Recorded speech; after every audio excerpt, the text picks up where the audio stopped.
Hello students and welcome to our YouTube channel Rejoice Education. आज हम resource and development social science के book के 6 chapter पे हैं, जो कि है ह्यूमन रिसोर्सेज। चलिए देखते हैं स्टूडेंट्स, ह्यूमन रिसोर्सेज में कौन सी ऐसी चीज़ें हम सीखेंगे। यहाँ पे हम सीखेंगे जो दुनिया का पॉपुलेशन है वो कौन सी जगहों पे रहना प्रेफर करता है और क्यों। ओके यहाँ पे दिया है people are a nation's greatest resource. जो लोग हैं उस वजह से वो दुनिया के सबसे बड़े रिसोर्स है। Right, nature's bounty become significant only when people find it useful. Correct, यहाँ पे बताया कि जो नेचर है वो उसका यूटिलाइजेशन तब हो पाता है स्टूडेंट्स, जब लोगों को वो यूज़फुल लगने लगता है। ठीक है, वो किसी काम में आता है तब हमें वो काफ़ी सिग्निफिकेंट लगता है। It is people with their demands and abilities that turn them into resources. हमने सीखा था रिसोर्सेज चैप्टर में कि किसी भी चीज़ का अगर डिमांड आता है तो वो रिसोर्स कहलाता है।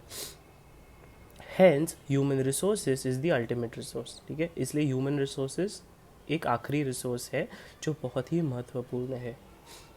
Healthy educated and motivated people develop resources as per their requirements. Healthy यानी कि सेहतमंद, एजुकेटेड यानी कि पढ़े लिखे, और मोटिवेटेड यानी कि सहनशील लोग भी रिसोर्सेज को आगे बढ़ाते हैं, उसको डेवलप, उसमें चेंजेस लाते हैं जैसे कि उनकी रिक्वायरमेंट हो वैसे। Human resources like other resources are not equally distributed over the world. लेकिन क्या है ना स्टूडेंट्स, ह्यूमन रिसोर्सेज जो है वो इक्वली डिस्ट्रीब्यूटेड नहीं है। राइट, और उनका डिस्ट्रीब्यूशन काफ़ी अलग अलग है। क्यों है वो हम आगे देखेंगे। They differ in their educational levels, age and sex. ठीक है, उनका जो डिफ़र यानी कि अलग, वो अलग इसलिए है, उनका एजुकेशन लेवल अलग है, उनका एज अलग है, और उनका जेंडर यानी कि सेक्स अलग है। Their numbers and characteristics also keep changing. ठीक है, नंबर्स यानी कि जनगणना, उनकी जनगणना कम ज़्यादा होती रहती है स्टूडेंट्स। ठीक है, यहाँ पे एक छोटे सी क्लिप में हमें समझाया है कि एक माँ अपने बच्चों से पूछती है, there are 500 how many people do you think there are in the world. तो एक बच्चा कहता है माई विलेज हैज़ 1000 पीपल। एक बच्ची कहती है there are 500 children in my school. दूसरा बच्चा कहता है कि there are 30 children in my class. ठीक है, तो how how do you around 6.6 billion people है इस पूरे यूनिवर्स में। ठीक है, तो उस पर वो औरत कहती है, उसकी माँ कहती है how do you right that in number, 6.6 billion को आप नंबर्स में कैसे लिखोगे। तो ये है जनगणना स्टूडेंट्स। चलिए देखते हैं आगे चैप्टर में क्या लिखा है। ओके स्टूडेंट्स, अब हम पेज नंबर 63 पे हैं। चलिए देखते हैं इस जनगणना पॉपुलेशन का डिस्ट्रीब्यूशन कैसे है। ठीक है, the way in which people are spread across the earth's surface is known as the pattern of population distribution।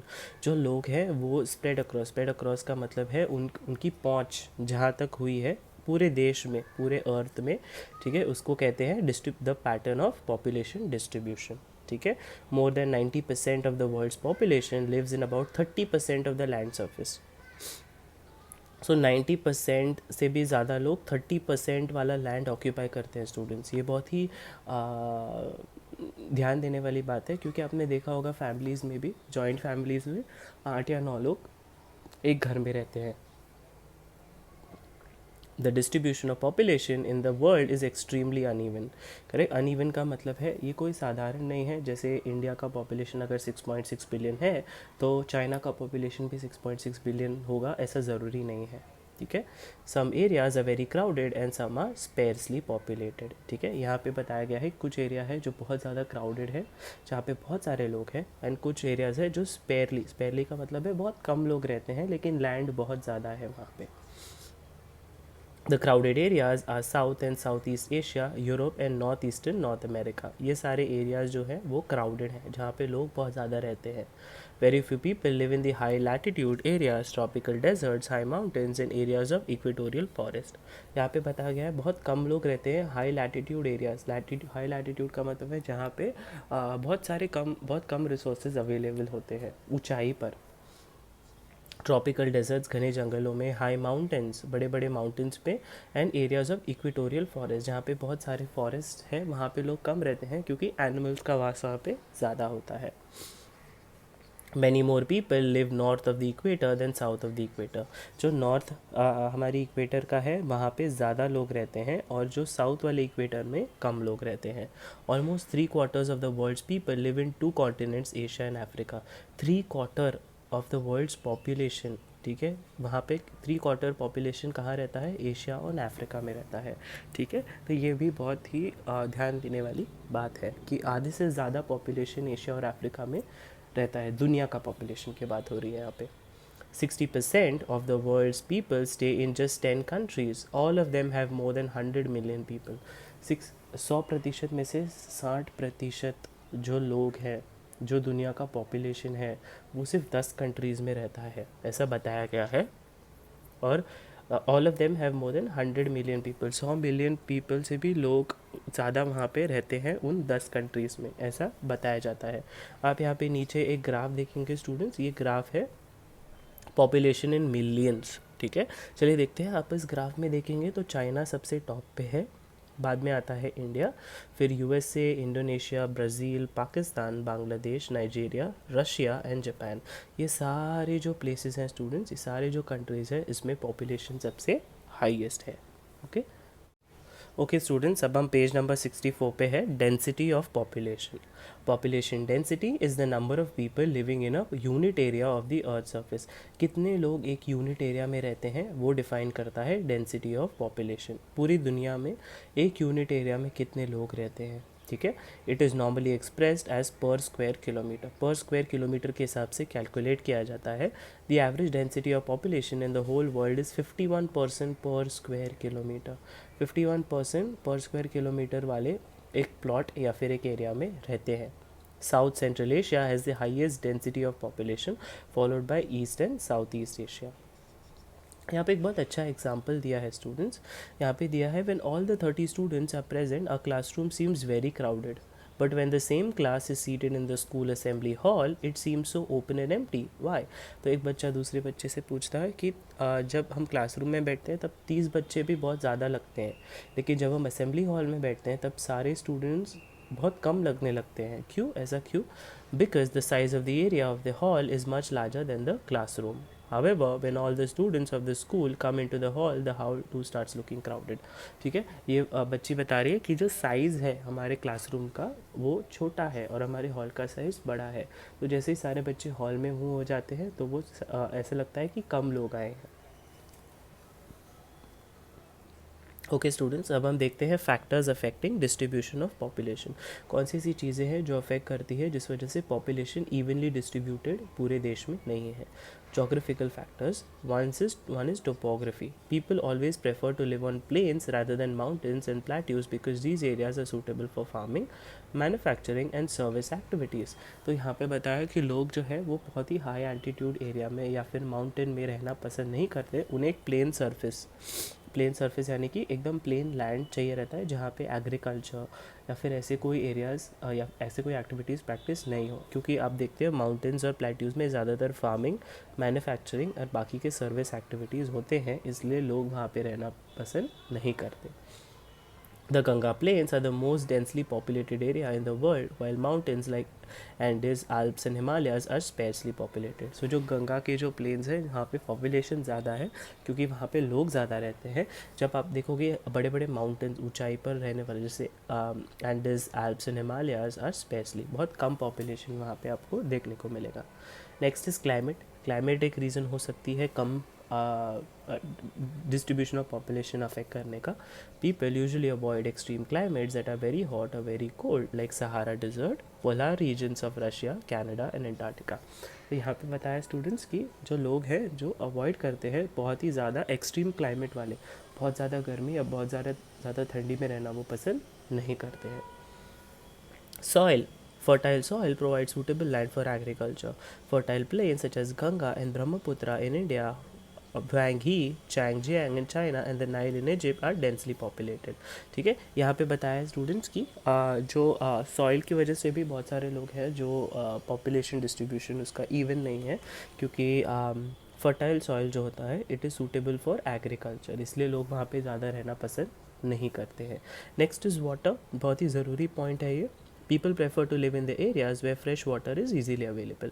ठीक है, अब अपने आप से पूछिए, अपने फैमिली से पूछिए कि आपके घर पे पानी कितना टाइम आता है। अगर आपके घर पे पानी सिर्फ 1 या 2 बार आता है तो आपको बड़ी दिक्कत होती होगी, या फिर अगर आपके घर पे पानी 24 घंटा आता है तो बहुत अच्छी बात है, आप वहाँ पे रहना पसंद करोगे, बराबर। The river valleys of the world are densely populated while deserts have sparse population। यहाँ पे देखोगे कि जो रिवर वैलीज़ है वहाँ पे लोग ज़्यादा रहते हैं, या डिज़र्ट जहाँ पे पानी ज़्यादा, रेगिस्तान जहाँ पे पानी नहीं मिलता है, वहाँ पे पॉपुलेशन हमेशा स्पेयर यानी कि कम होता है। Minerals, areas with mineral deposits are more populated. Diamond mines of South Africa and discovery of oil in the Middle East lead to settling of people in these areas.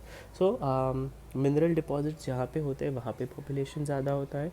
So diamond mines South Africa के वहाँ पे discovery of oil in Middle East lead to settling of people in these areas.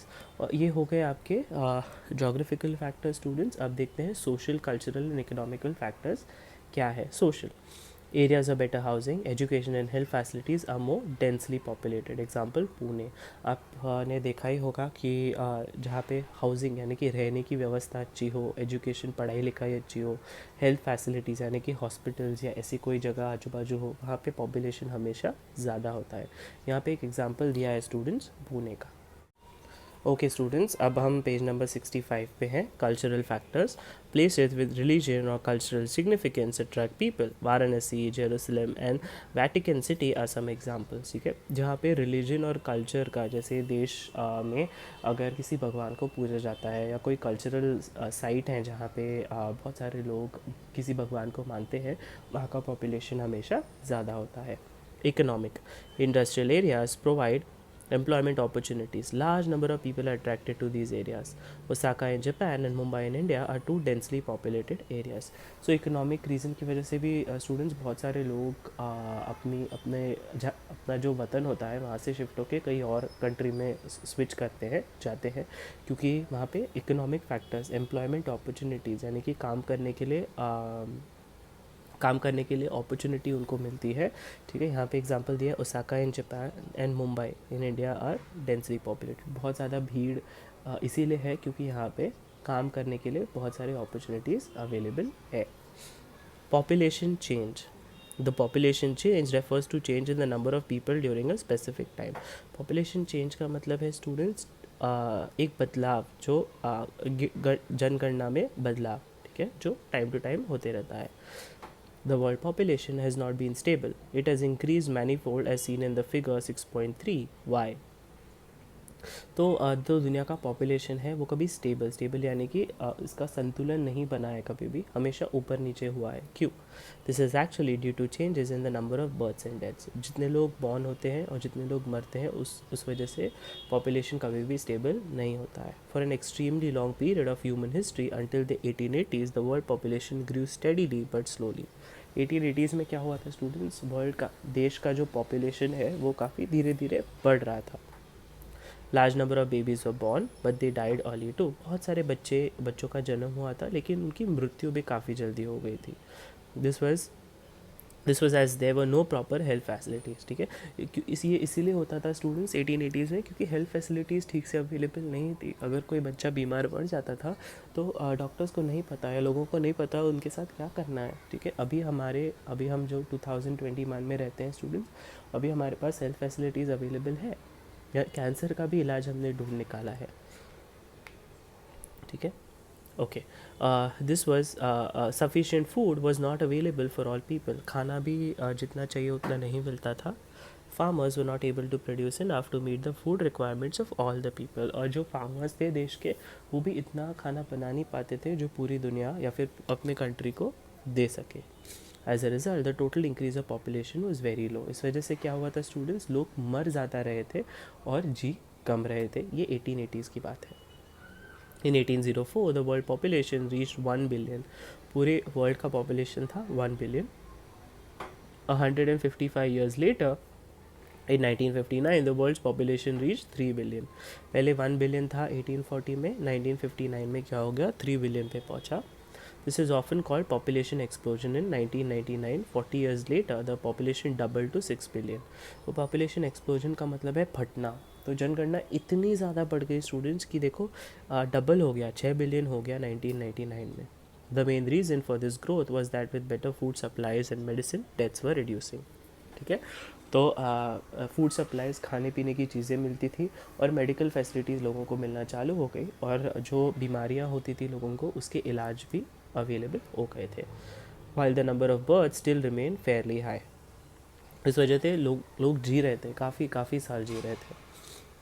Births are usually measured using the birth rate, that is the number of live births per 1000 people. Per 1000 people के हिसाब से calculate होता है students birth rate. ठीक है. Deaths are usually measured using the death rate, that is the number of deaths per 1000 people. Per 1000 people में कितने लोग मरते हैं वो डेथ रेट डिसाइड करता है और कितने लोग जीते हैं पर 1000 पीपल वो बर्थ रेट डिसाइड करता है. Migration is the movement of people in and out of an area. Migration का मतलब है एक जहाँ से दूसरे जहाँ में अगर कोई चले जाता है, जैसे मुंबई से कोई पुणे चले जाता है या पुणे से कोई मुंबई आ जाता है, उसे माइग्रेशन कहते हैं.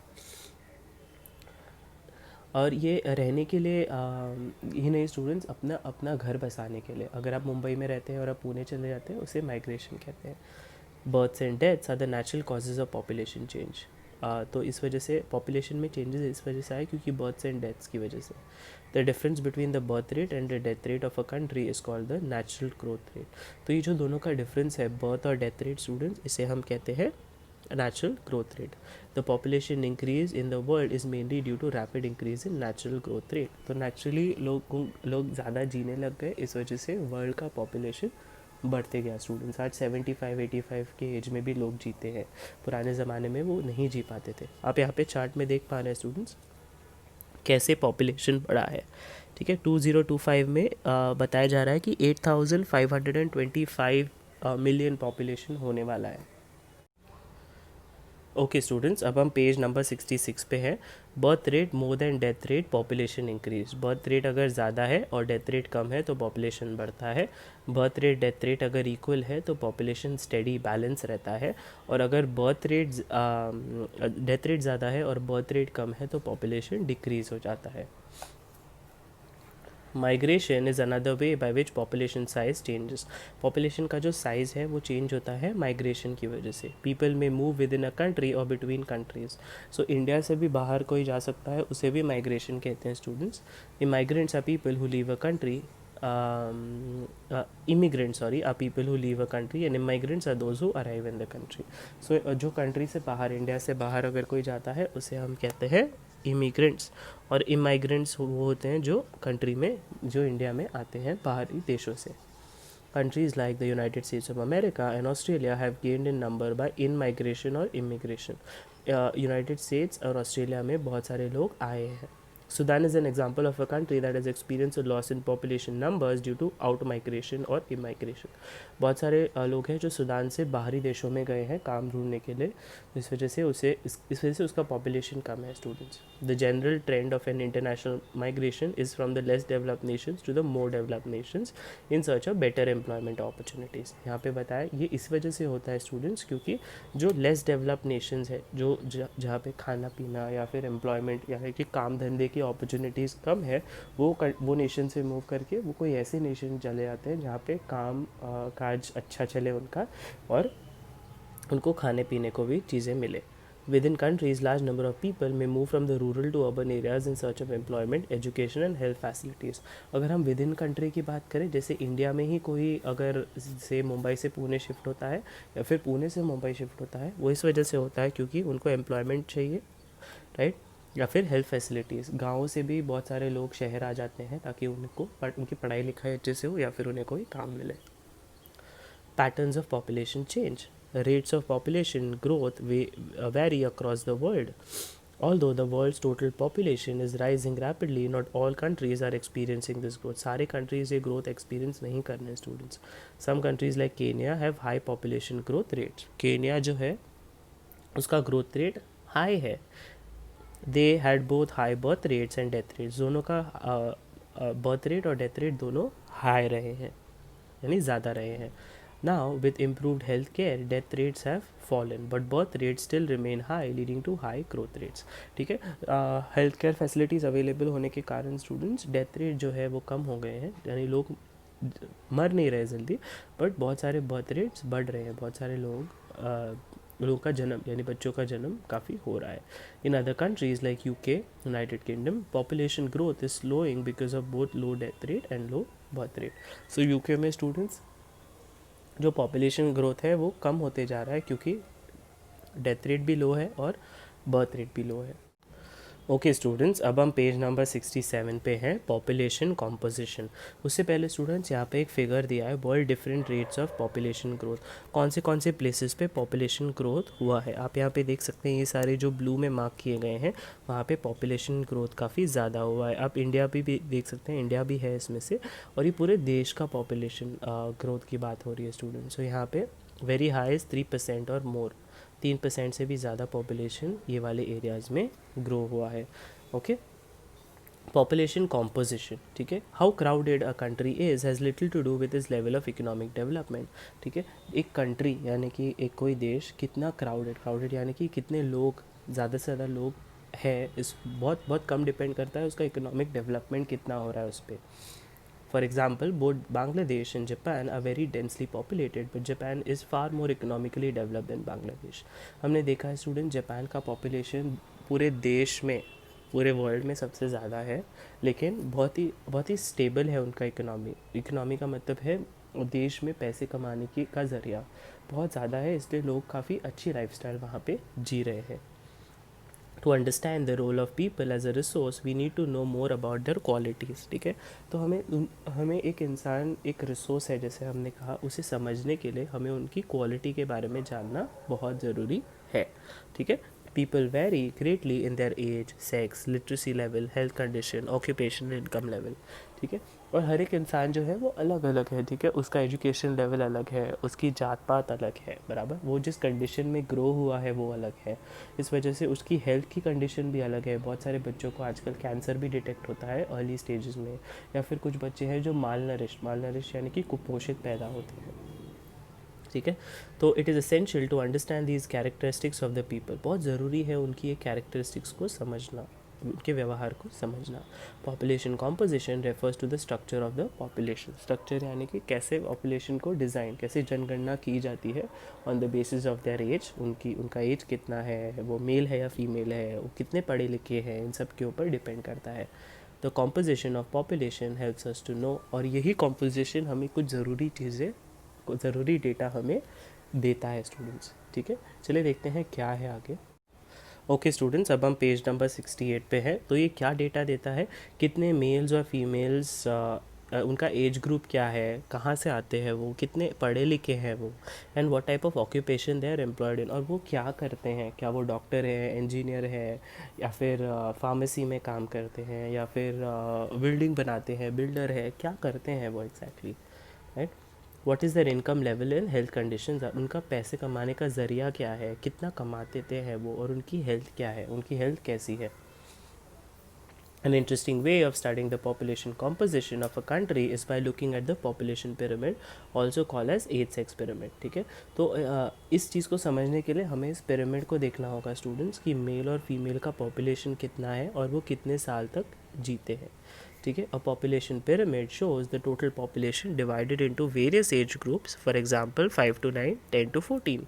तो यही जो पिरामिड है स्टूडेंट्स, ये जो पिरामिड हमें 0 to 4 से लेके 85 प्लस वाले एज ग्रुप को दर्शाता है, और कितना परसेंटेज पॉपुलेशन है वो हमें बताता है. The percentage of the total population subdivided into males and females in each of those groups, और इन दोनों को डिवाइड करके पॉपुलेशन का पिरामिड बनाया जाता है. तो यहाँ पे देखो, एक बच्चा बोल रहा है what is this triangular looking pyramid, तो कहती है दिस इज़ द, तो एक बच्ची कहती है this is a population pyramid. तो वो कहता है what's that, it shows the present number of males and females in a country along with their age groups. Can I play detective and investigate the population of a country? Sure, let's study 3 countries. तो यहाँ पे students हम 3 country का population देखने वाले हैं, mails females कितने हैं और कितना एज ग्रुप है उनका, और वो कैसे लाइफस्टाइल जीते हैं. ओके स्टूडेंट्स, अब हम पेज नंबर 69 पे है. The shape of the population pyramid tells us the story of the people living in the particular country. और जैसा शेप दर्शाता है वैसे हमें स्टोरी पता चलती है कि कितने मेल्स और फीमेल्स एक पर्टिकुलर कंट्री में है. द नंबर ऑफ चिल्ड्रन, कितने बच्चे हैं जो 15 साल के अंदर है, are shown at the bottom and reflect the level of births. ठीक है, सबसे नीचे 0 to 4 है स्टूडेंट, 15 साल की एज तक बताया जाता है. फिर उसके ऊपर the size of the top shows the number of aged people above 65 years and reflects the number of deaths. तो यहाँ पे 65 and above से जो दिखाया गया है वो सारे aged लोग हैं students. The population pyramid also tells us how many dependents are there in the country. ठीक है, तो ये जो population का जो pyramid है स्टूडेंट्स, ये हमें इतना बताता है कि कितने बच्चे हैं जो पढ़ रहे हैं. ठीक है, जो डिपेंडेंट है अपने पेरेंट्स पे फूड, क्लोथिंग एंड शेल्टर के लिए. और आप देखेंगे ये एज ग्रुप जो है जो कि 65 एंड अबव है वो रिटायर हो जाते हैं. तो रिटायर के बाद उनको काम करने का कोई ज़रिया नहीं मिलता. बच्चों को भी काम करने का कोई ज़रिया नहीं मिलता क्योंकि वो पढ़े लिखे नहीं होते, वो पढ़ रहे होते हैं. इस वजह से उन्हें कहते हैं डिपेंडेंट. ठीक है, there are 2 groups of dependents, जो है यंग डिपेंडेंट जो 15 साल के अंडर है, जिनकी पढ़ाई लिखाई होनी बाकी होती है, और एल्डरली डिपेंडेंट जो है 65 के ऊपर, जो रिटायर हो जाते हैं और काफ़ी बूढ़े हो जाते हैं, इस वजह से वो काम नहीं कर सकते. Those of the working age are the economically active. So जो working और इसके बीच जो 15 एंड अबाव है और जो 65 के नीचे है वो सारा वर्किंग पॉपुलेशन है स्टूडेंट्स. वो पैसे कमाते हैं और वो अपनी फैमिली का देखभाल रख सकते हैं. The population pyramid of a country in which birth and death rates both are high is broad at the base and rapidly narrowed towards the top. ठीक है, तो बर्थ रेट और डेथ रेट जिन का हाई है वो हमेशा वो नीचे बताया गया है, और सबसे low birth rate death rate कहाँ पे है तो वो सबसे ऊपर बताया गया है स्टूडेंट्स. ठीक है, this is because although many children are born, a large percentage of them die in their infancy, relatively few become adults and there are very few old people. तो यहाँ पे बताया गया है कि जो बहुत सारे बच्चे हैं वो स्टार्टिंग में बर्थ के टाइम पे ही मर जाते हैं क्योंकि उनको मार दिया जाता है. बहुत कम होते हैं जो एडल्ट बनते हैं 15 साल के ऊपर, and there are very few old people. और जो ओल्ड पॉपुलेशन है वो भी काफ़ी कम है students. This situation is typified with the pyramid shown for Kenya. आप केन्या का पिरामिड अगर देखोगे तो यही बताया गया है स्टूडेंट. नंबर ऑफ़ डेथ सबसे हाईएस्ट है 0 to 4 के एज ग्रुप में. 15 साल तक नंबर ऑफ़ डेथ सबसे हाईएस्ट दिखाया जा रहा है स्टूडेंट्स. यहाँ पे इंडिया में भी देखो, इंडिया में भी सेम सिचुएशन है. जो फीमेल का पॉपुलेशन है वो नीचे सबसे ज़्यादा है, यानी कि ज़्यादातर फीमेल्स को इंडिया में मारा जाता है उनके बर्थ पे ही, उनके, क्योंकि उन्हें एक रिस्पॉन्सिबल पर्सन नहीं माना जाता, उनको एक बर्डन माना जाता है स्टूडेंट्स. ठीक है, कि उनको एक वो आगे जाके अपने परिवार के लिए पैसे नहीं कमा सकते. ये इंडियंस की मेंटालिटी होती है, इंडियंस की सोच होती है, इसलिए उन्हें बचपन में ही मारा जाता है. In countries where death rates, especially amongst the very young, are decreasing, the pyramid is brought up in the younger age groups because more infants survive to adulthood. तो यहाँ पे बताया जा रहा है स्टूडेंट्स कि नीचे का जो लेयर है वो बच्चों का, उनको ज़्यादा मारा गया है, लेकिन ऊपर का जो अर्निंग पॉपुलेशन है, जो घर में पैसे कमा के लाते हैं, उनका डेथ रेट काफ़ी कम है. ठीक है, this can be seen in the pyramid for India figure 6.8. Such population contains a relatively large number of young people and which means a strong and expanding labor force. तो India का population आप देख पा रहे हैं students, death rate जो है वो काफ़ी कम है यंगर पॉपुलेशन में. तो इसका मतलब काफ़ी पॉजिटिव है इंडिया के लिए, क्योंकि बहुत सारे यंग पॉपुलेशन से क्या होगा, strong and expanding labour force, बहुत सारे लोग होंगे जो कामकाज में अपना हाथ बटाएंगे. In countries like Japan, low birth rates make the pyramid narrow at the base. ठीक है, decreased death rates allow number of people to reach old age. तो यहाँ पे बताया जा रहा है, अब जापान में देखोगे स्टूडेंट्स, जो एज ग्रुप है यहाँ पे, वहाँ पे गर्ल्स का पॉपुलेशन काफ़ी कम है, यानी कि बच्चियों को यहाँ पे मारा नहीं जाता, क्योंकि वहाँ पे उनको पढ़ाया लिखाया जाता है. Skilled, spirited and hopeful young people endowed with a positive outlook are the future of any nation. तो जो नेशन एक जैसे इंडिया ही लेते हैं स्टूडेंट्स, इंडिया का जो एक नेशन है वो हेल्दी तब होगा तब उनका पॉपुलेशन स्किल्ड होगा, पढ़ा लिखा होगा, spirited and hopeful. Spirited and hopeful का मतलब है अंदर उनके एक जज्बा होगा अपने देश के लिए कुछ कर दिखाने का. अगर ये पॉजिटिव एटीट्यूड अगर उनमें होगा तो वो एक फ्यूचर है किसी भी नेशन का. We in India are fortunate to have such a resource. और सबसे ज़्यादा इंपॉर्टेंट रिसोर्स तो ह्यूमन रिसोर्स है, और हमने देखा कि सबसे ज़्यादा इंडिया का पॉपुलेशन यंगर पॉपुलेशन है। They must be educated and provided skills and opportunities to become able and productive। उनको पढ़ा लिखाना चाहिए, चाहे वो मेल हो या फीमेल, उनको एजुकेटेड बनाना चाहिए ताकि वो अपने खुद के पैरों पे खड़े हो और प्रोडक्टिव हो। प्रोडक्टिव मतलब उनका कामकाज जो है वो देश का भला करे। Thank you students. Okay students, so जो अभी हमने सीखा उसे हम एक फ्लो चार्ट में सीखते हैं। The factors that affect population distribution. Population को इवनली डिस्ट्रीब्यूट करने के लिए कौन से फैक्टर्स अफेक्ट करते हैं? पहला है जोग्राफिकल। जोग्राफिकल में आता है topography, climate, soil, water and minerals. ये सारे नेचुरल फैक्टर्स हैं स्टूडेंट्स जो अफेक्ट करते हैं पॉपुलेशन को। और अब आते हैं ह्यूमन फैक्टर्स के ऊपर, जो है सोशल, कल्चरल और economic. Social factors, socio economic country का जो ग्रोथ है, कितनी इकोनॉमी है कंट्री की, कैसे प्रोग्रेस कर रही है, डेवलप कंट्री है या डेवलपिंग कंट्री है, राइट। और कल्चरल यानी कि कैसे कल्चर क्या है, ट्रेडिशन क्या है, रिलीजन क्या है, कौन से कस्टम्स फॉलो किए जाते हैं, वो सारी जानकारी हमने देखी। Thank you students.